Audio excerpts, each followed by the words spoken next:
Hello, wonderful librarians. I am Ashley Hawkins, and I am the manga librarian.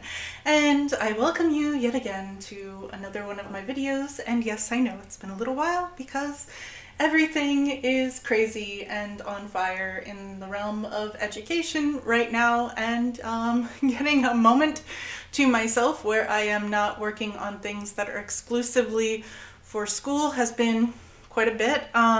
I have been active in this space, obviously. In September, I did a Manga in Libraries webinar, and I had some other things kind of going on. I did my first Knowledge Quest blog. So I am active, but I haven't had a video in a little bit because I've been tired, and the weekends that I've had since my last video, I have been just coming home and kind of crashing. But now I'm feeling a bit more like ready to do stuff, and I just want to get back into the swing of doing this and putting out regular content again. So here we are. Let's get into it. So today what I am talking about are manga publishers. And I am not going to list every single publisher.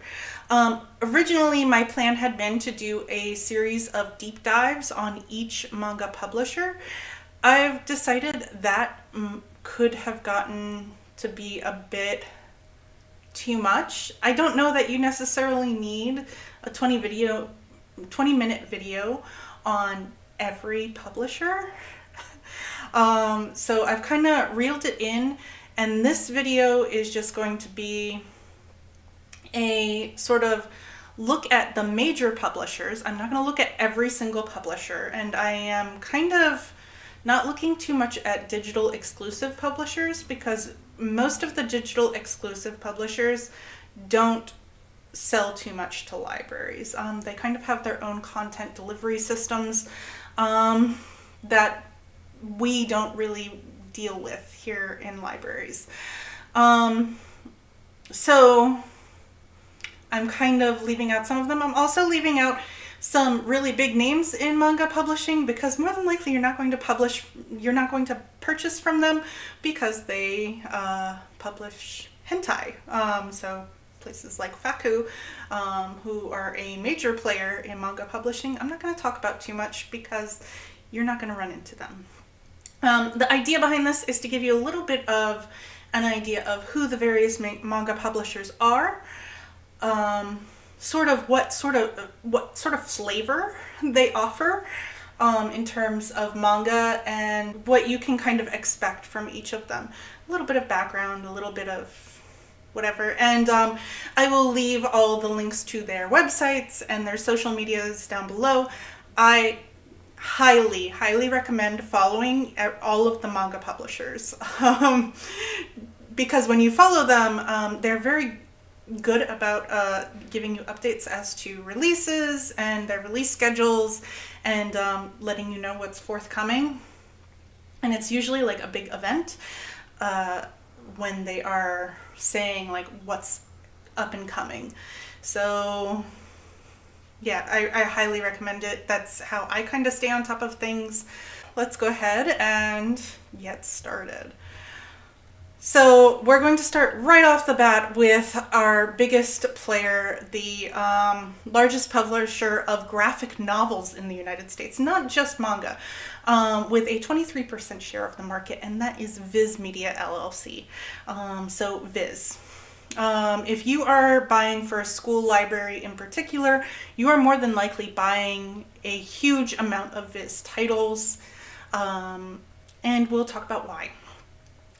Viz Media LLC is an American manga publisher, anime distributor, and entertainment company headquartered in San Francisco, California. It was founded in 1986 as Viz LLC, and then after, in 2005, Viz LLC and Showpro Entertainment, which is Shogokukan Shueisha Productions, which is a Japanese company, they merged here in the United States to form the current Viz Media LLC. And actually, this is why Viz has such a huge stronghold, is because of that merger with ShowPro. Viz Media LLC, or Viz, as I'm going to call them from this point forward, is in fact owned by Shueisha and Shogakukan and the production company ShowPro. So that is actually why Viz is such a major player in the manga publishing game. This is what gives them access to Weekly Shonen Jump and such a wide variety of titles, because Shogakukan and Shueisha are two major publishers in Japan. They put out a large chunk of manga, and so they have an immediate library of licenses that they can pull from, and they don't have to make too many licensing agreements. They can just publish things, and that is why they can simultaneously publish major titles such as Naruto, Boruto, Demon Slayer, Chainsaw Man, Jujutsu Kaisen, all the titles that your students beg for. If you're a school librarian, more than likely your students are asking for Viz titles.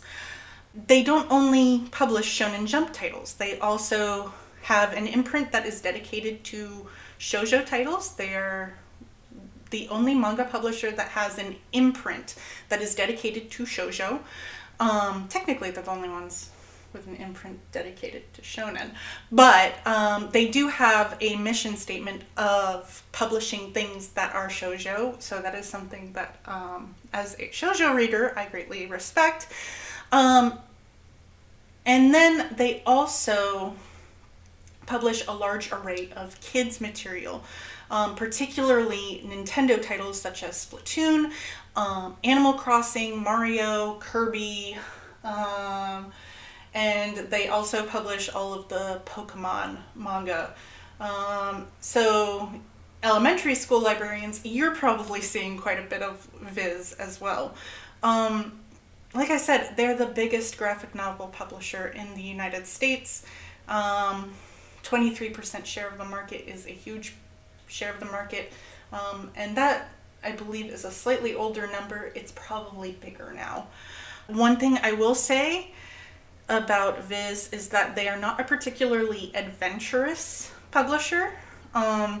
They publish things that they know are going to be successful, things that already have proven success in Japan and worldwide, things that already have some form of adaptations are very common, and it's commonly things from the ShowPro catalog.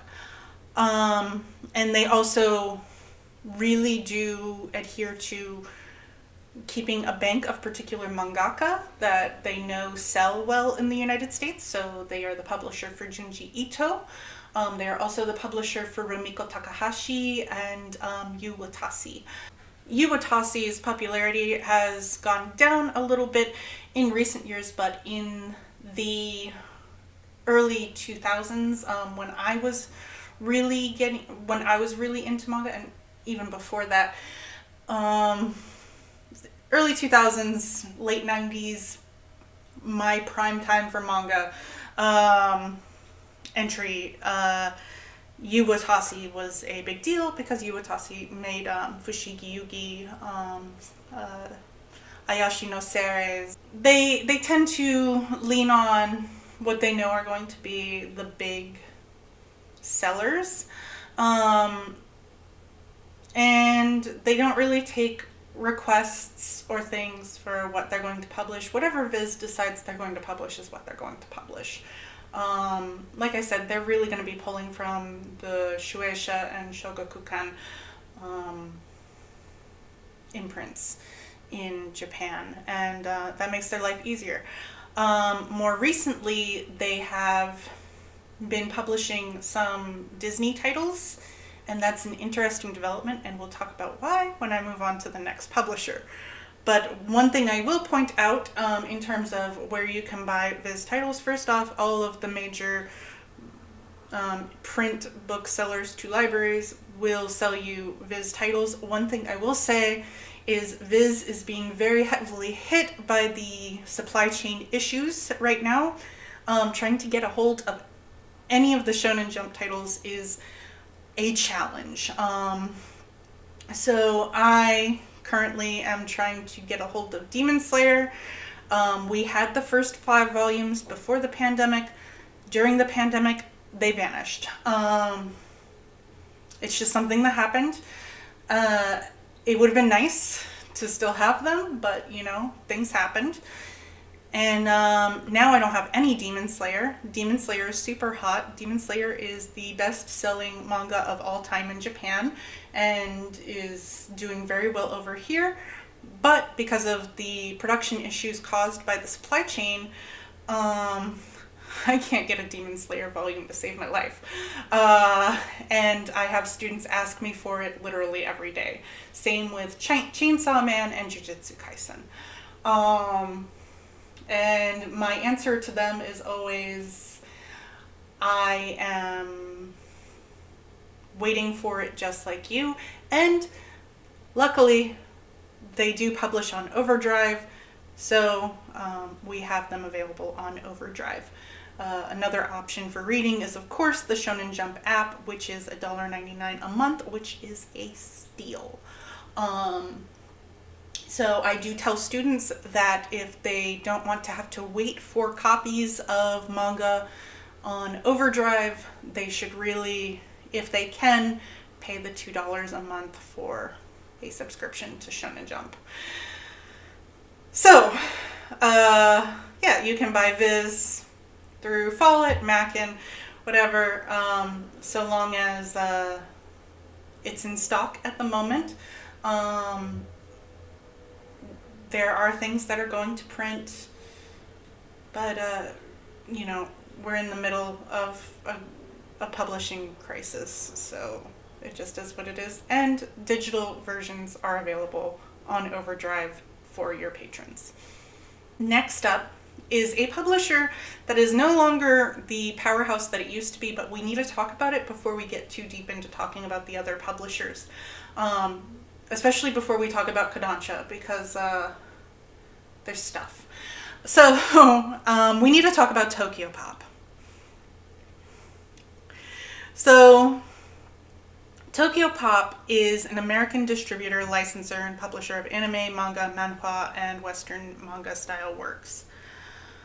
It's very important that you understand that in the anime and manga community, TOKYOPOP has a reputation.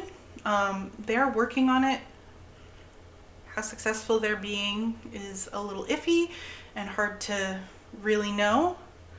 But TOKYOPOP, formerly known as Mix Entertainment, was founded in 1997. So it's actually younger than Viz, but at one point it was one of the biggest publishers of manga, and it was actually an enormous pioneer in the publication of manga here in the United States, and actually set a lot of norms. It's kind of a mess to talk about TOKYOPOP, because in its inception, particularly when it was Mix, it did some really important things. It was a pioneer in many ways. They were the ones who brought Sailor Moon to the United States in manga form. They are also the ones who originated the idea of not flipping a manga so that we read it in the format that we read it in, with two reasons behind that. The first being that you are not obscuring the artist's original work. You are keeping the artistic intent preserved, and also it saves on production costs because you don't have to flip every image. You can just publish it as it is once you've put the translation from Japanese into English, so it saves a lot of money and time. And when they were publishing a huge amount of titles, that was a big deal for them. And they were the first publisher to say that all of their manga would be published this way. It was a big deal, and it set an industry standard that is now followed by almost everyone, and we'll talk about who doesn't do it. It's Dark Horse. Dark Horse doesn't do it 100% of the time. But they are also a company that has a history of mistreatment of artists and predatory contracts. Now, I will say that Tokyopop in its current incarnation is not run by the people who did that. They did have to close their North American offices, and it wasn't necessarily because of that. It was because of a combination of factors. If you want to know what happened to Tokyopop, if you're interested in all the minutiae, I really recommend a video that I'm going to link down below from Red Bard that is called The Fall of Tokyopop. It gives you all the gory details, and it's really interesting, but just know that there is a lot of hesitation from older fans, particularly my age and probably older, to engage with Tokyopop. Nowadays, they are trying to pick themselves up. I will say, if you want to know more about this issue that I've been talking about with the predatory contracts, there is another video from Red Bard that is about Tokyopop versus its original English language manga creators.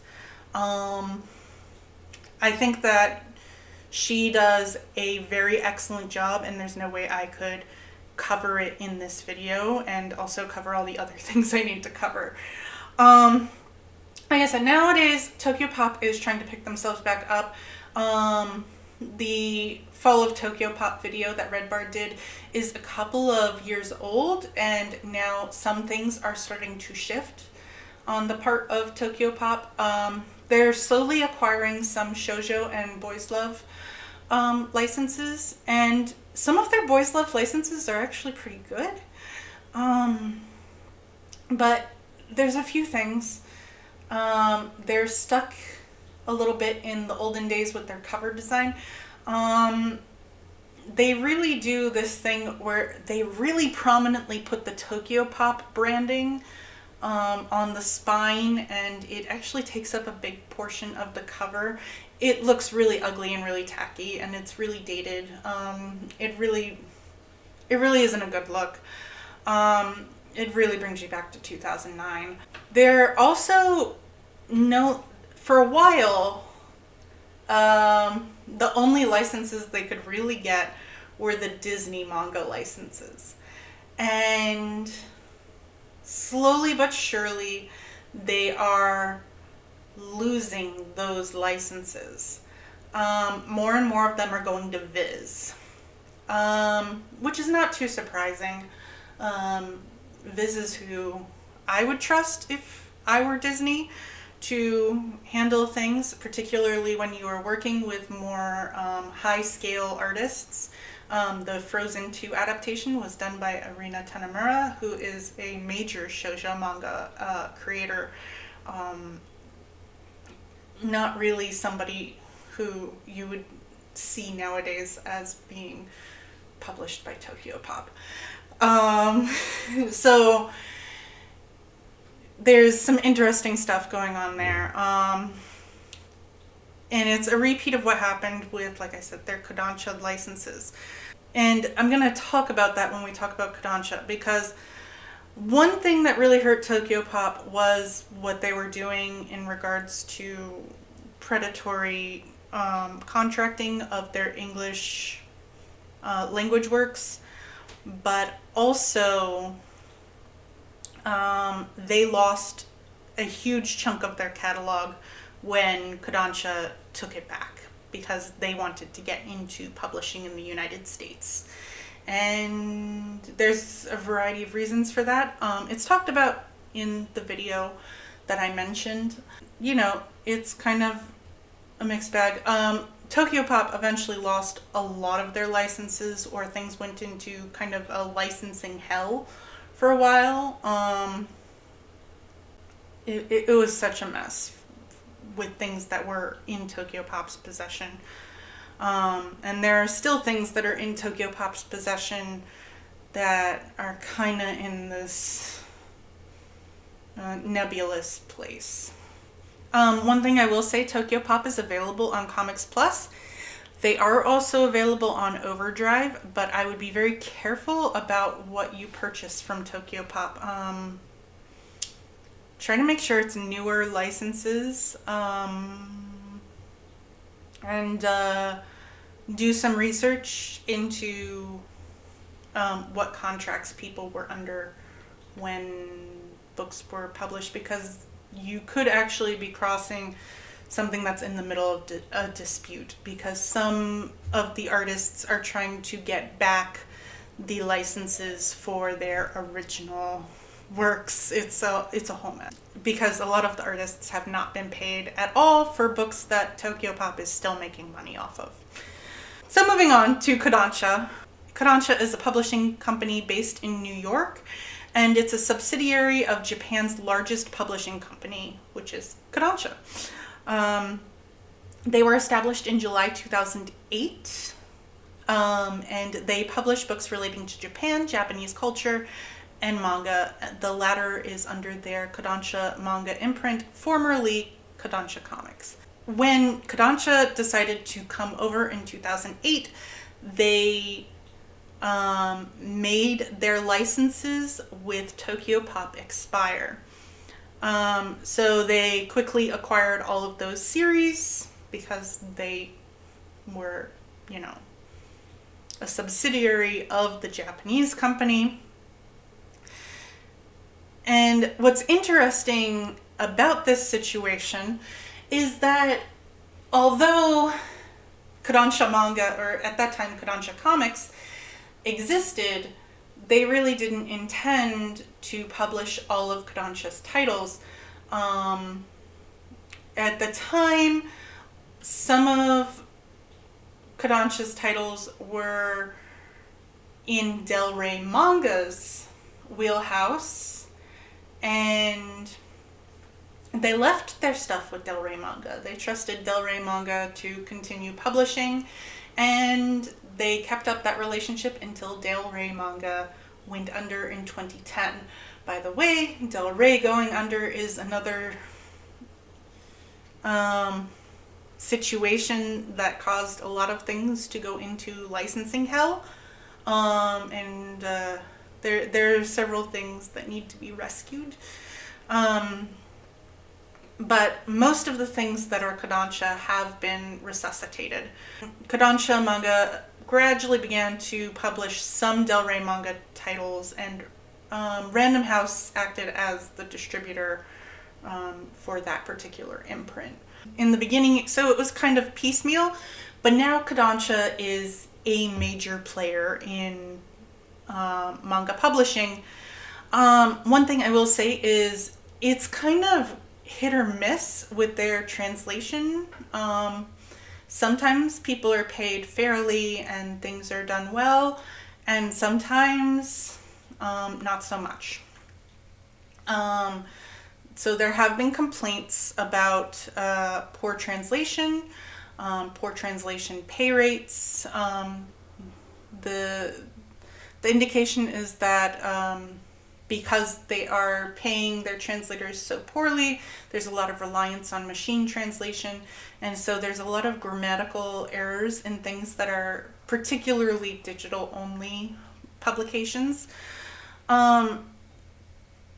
So they kind of have a mixed reputation.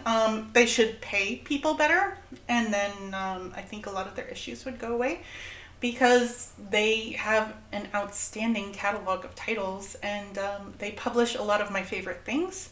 A lot of my favorite shoujo titles are Kodansha titles, and they do have a presence on both Overdrive and Comics Plus. You can also, anything that's in print, you can get very easily when it's not a supply chain crisis. Like I said, they publish a pretty wide array of things. They are the publishers behind Attack on Titan. They also do some things that are very well done in terms of translation and so forth. Boys Run the Riot, for example. They're a good publisher. They just need to make sure they're doing things evenly, I think, is more the issue. I do think that the success of Attack on Titan has been very helpful for them, to have an action shonen title that does very well. And they are a little bit braver than Viz in terms of what they publish for the most part. So there are things that are a little bit more experimental coming from Kodansha. Moving forward, Dark Horse Manga is an imprint for Japanese manga translated into English. The company's first ongoing title was Oh My Goddess by Kosuke Fujishima, which started in August 1994. Oh My Goddess was a huge deal in the 90s and early 2000s. And Dark Horse is interesting. They tend to pick up more artistic titles, and they're one of the few publishers that still flips the art. And I know there's probably reasons why they do it, and it may even be the mangaka wants it flipped, because there are some mangaka that want their art flipped when it's translated. But it's never really explained why. Some of them are flipped and some of them aren't. So What's Michael, for example, was published and was flipped. And for me, I actually really hate that. And What's Michael was a title I was really looking forward to. And I find it really difficult to read because I hate flipped manga. I just find it, my brain just doesn't, I'm so set. This is an autism thing, I guess, because I'm so set in my ways. I want to read manga the way that I've been trained to read manga. So manga needs to be read the manga way, and then graphic novels are read the other way. I don't know. It's just the way I am. I'm sorry I'm like this, Dark Horse, but can you please flip everything? I get it. You have reasons. I just wish you'd explain the reasons, and I wish your website wasn't so archaic. That's also a problem. Their website is like so old. So like I was trying to find like on their website, maybe there's like a place, maybe there's a fact that explains why do they do this, and you can't navigate the site. It's impossible to navigate. So I'm just praying that Cat Plus Gamer is not flipped. Please don't flip it, because that is literally my most looked forward to title, and I will cry. And the thing is, for some of our students, that may actually be a benefit that there's flipped manga, because some students I have found kind of hate the format of manga but want to get into it. So there's a little barrier of entry for a small percentage of students. So some of their titles, it's actually a good way to get them into it.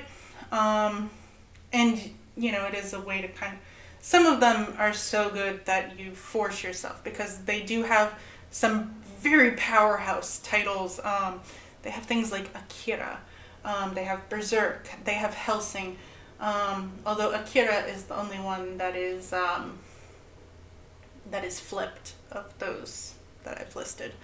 I know they have the rights to Wachi Field, which is something that I really love, and that's out of print, so I wish they'd get on that. But yeah, just be prepared that it can be kind of a coin toss as to which direction you would read their manga. One benefit for libraries from Dark Horse, though, is that they have hardcover editions of particular titles. So things like Hellsing and Berserk, they come in deluxe volumes, and those are hardcover, and therefore they will be more durable and live longer in a library. Another great thing is that Dark Horse has a presence on both Comics Plus and Overdrive.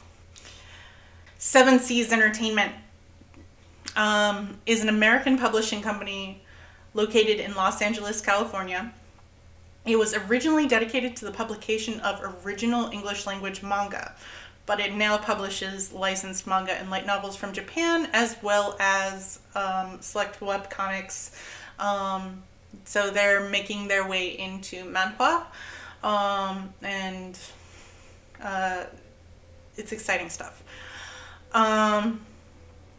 The company is headed by Jason DeAngelis, who coined the term world manga with the October 2004 launch of the company's website. Seven Seas is an interesting publisher that has a wide range of output. I said earlier that Viz isn't particularly adventurous. Seven Seas is adventurous in terms of what they put out. They're probably the most adventurous of the mainstream sort of publishers. I'm going to talk about more artsy publishers in a moment, but Seven Seas puts out very mainstream stuff, isekai. They really specialize actually in isekai manga and light novels. They actively seek out requests, which I think is why they publish such interesting things. So they publish interesting titles, and they put a lot of care into their localization efforts. You will see when you open a volume of Seven Seas manga, not only the translator, you'll see the letterer, you'll see everybody who worked on the book will get credit within a Seven Seas manga, and that's huge. Their LGBTQ plus output is phenomenal. They also publish quite a few books that deal with things like neurodiversity, mental illness. So they are not just publishers for isekai or LGBTQ.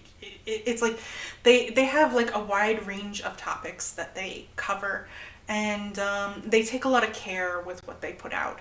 So I really enjoy the things that Seven Seas puts out.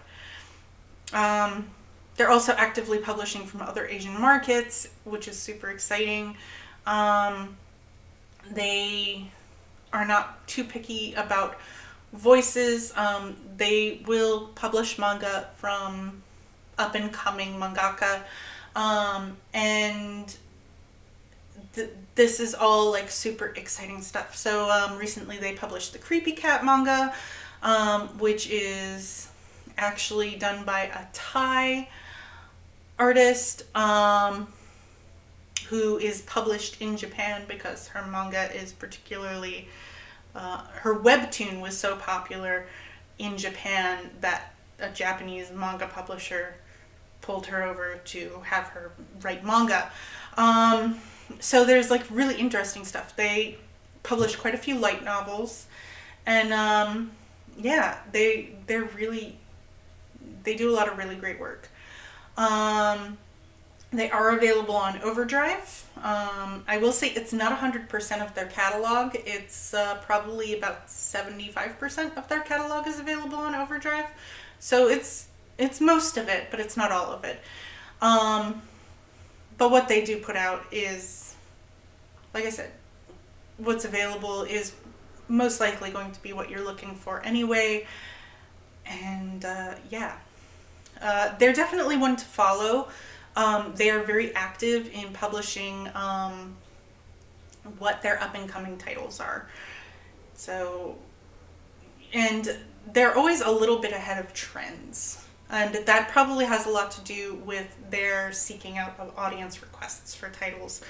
They have a survey that comes out every month or 2 months, that has manga readers say, manga and light novel readers say what it is they want Seven Seas to try and acquire. And quite a bit of what they acquire is based on that survey.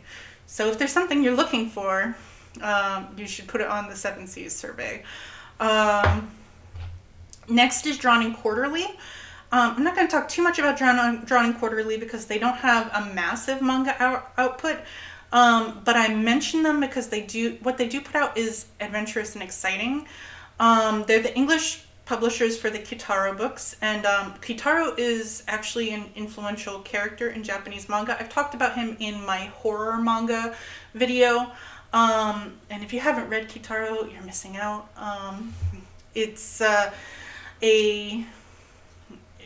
very spooky but also super influential manga. Really beautifully drawn. I think the style has massively had an impact on other works. And Drawn in Quarterly is actually a Canadian company. They are based in Montreal. Primarily they published comic books, graphic novels, and comic strip collections. But like I said, they do have some manga output, and what they do have is really interesting, and it's something you should look at. Next is Fantagraphics, which is an American publisher of alternative comics, classic comic strips, manga, magazines, graphic novels, and also erotic comics. Fantagraphics is actually put out by Norton. So if you were an English major, Norton Anthologies, same people. And they're very similar to Drawn in Quarterly. They don't have a massive output, and they've actually had some financial issues in the past. But what they do put out is really gorgeous and really wonderful. Their edition of the Po Clan by Moto Hagio is just really exquisite. It's hardcover. I've actually, it used to be a volume that I would regularly pick up and show, but I've entered it into circulation in my library because I wanted to share it with some students. So it's doing really well there. It's just such a, I mean, anything Moto Hagio is really beautiful, but it's such a, the edition itself is just so beautiful. And they put a lot of care into the translation. And they, judging by what Rachel Thorne, the translator for Po Clan, has said on Twitter, it seems that they treat their translators very equitably. DENPA is another American publishing company that is up and coming. They're small, but they're steadily gaining really impressive titles. They recently published Lil Leo, also by Moto Hagio, and forthcoming is the highly anticipated Persona 5 Mementos Missions. I'm a huge Persona 5 fan, and Mementos Missions is probably the manga that I have been begging for the most. I've been tweeting at Viz, figuring they'd do it because they published the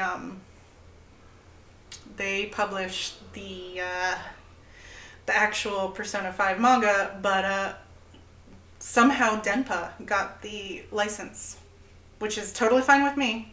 I just want it published. It's a really interesting concept. They're also publishing the Gundam manga Char's Counterattack Beltrachica's Children, which is a wild ride.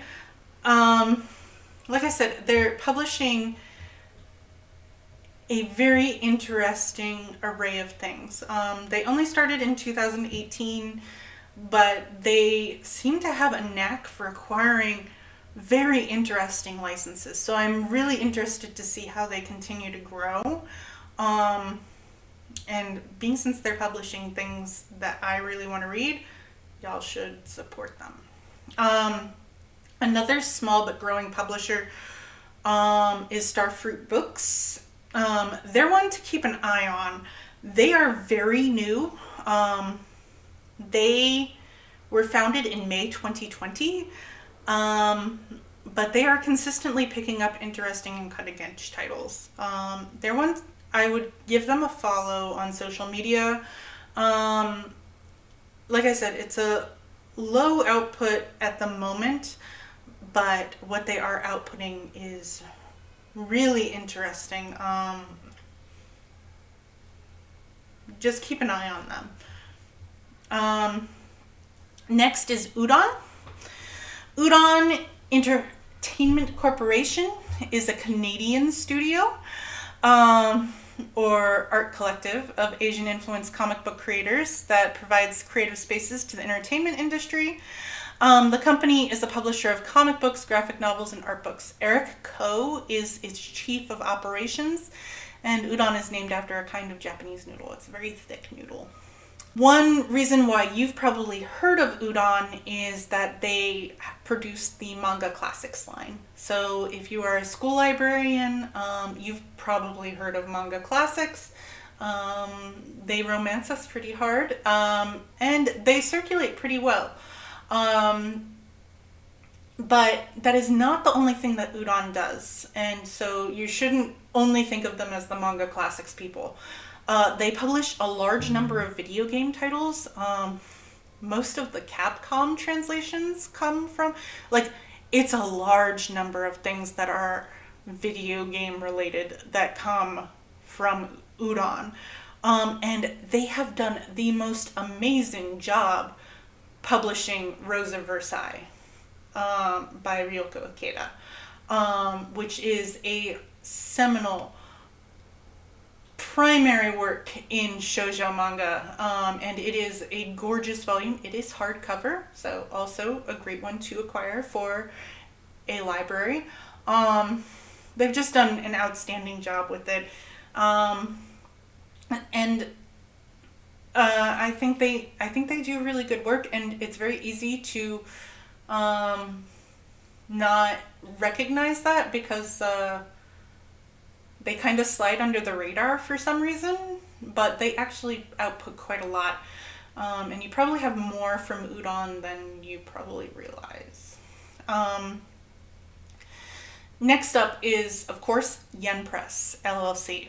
It's an American manga and graphic novel publisher co-owned by Kadokawa Corporation and Hachette Book Group. It is a very interesting publisher because in addition to translated material, they also publish original series.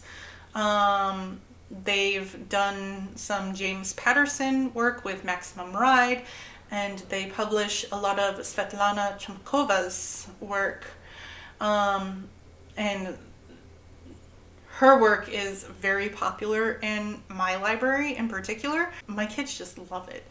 Honestly, Yen Press does wonderful work, and they notably saved Fruits Basket from TOKYOPOP licensing hell. They're doing a big push for light novels, and they're getting into the audiobook business.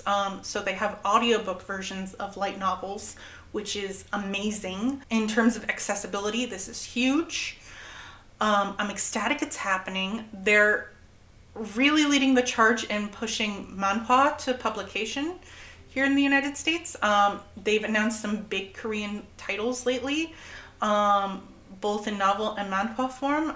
They're the publisher for Solo Leveling, and they are now starting to push more into the female leading manhwa spaces with The Abandoned Empress and one of my favorite manhwa, How Raeliana Wound Up at the Duke's Mansion. Two real, such great titles. And this is why their absence on Overdrive makes me so sad, because Yen Press actually does really great work. They do wonderful translation work. Their translation of Fruits Basket is miles better than the TOKYOPOP translation. I love Fruits Basket, and maybe this is also why I get so aggravated. They do have a presence on Comics Plus, but guess what's not on Comics Plus? Fruits Basket. Fruits Basket's not on Comics Plus. You want to know what I could not provide to my students during the pandemic? Fruits Basket. During the final season, being aired on Crunchyroll. I had students asking me for Fruits Basket, and I had to say, I can't get it. I'm trying, but I can't get it on Overdrive. It's not on Comics Plus. It's not in anything I can provide for you. And it really hurts. And also, I've noticed that when I search for Fruits Basket on Google, one of the top hits on Google is a dedicated site to read it illegally digitally. So I feel like a way that Yen Press could really combat that, because there shouldn't be a fruitbasketmanga.com that is dedicated to illegally providing your manga that you've put a lot of care and effort into saving from licensing hell and publishing. A way to combat that is make it available digitally through libraries, either on Comics Plus or on Overdrive, or dream of all dreams, both.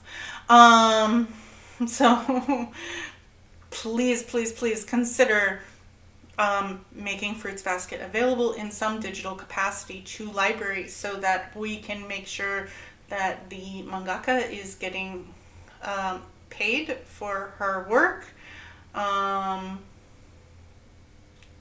I think that's really important. I'm gonna go on about this until Yen Press gets on Overdrive. It's my white whale. J Novel Club. Let's talk about J Novel Club. They are the last publisher I'm going to talk about. They are a publishing company specializing in the translation of Japanese light novels into English. It streams light novels and manga in regular installments before publishing finalized ebooks. And they also have moved into print with various titles. Not all of them are in print, but quite a few of them are, and some of them are in really nice editions. Full Metal Panic got a really nice hardcover. As of August 2021, J Novel Club has licensed over 150 light novel and manga series, and they've published more than 800 ebooks. It's licensed titles from many Japanese publishers, including Hobby Japan, Overlap, Kodansha, Earthstar Entertainment, Katakawa Corporation, Micro Magazine, Shufu no Tomo, and SoftBank Creative. It was acquired by Katakawa Corporation on April 28th, 2021. And so now the big push for J Novel is to purchase it through Bookwalker, but they are available on Overdrive, and you can also buy several of them in print versions. J Novel is the go-to for light novels, and I have talked pretty at length about how much I love light novels and how I think they are really valuable and important. My favorite light novel series have all essentially been published by J Novel Club. So that just kind of tells you where we stand. They do really great work. It's a passion project for them, really. They're also one to really follow and see what it is they have coming out. They do wonderful things. And so those are the various publishers. I've talked so much more than I have talked in a while. So I am going to go ahead and leave you with all of this information.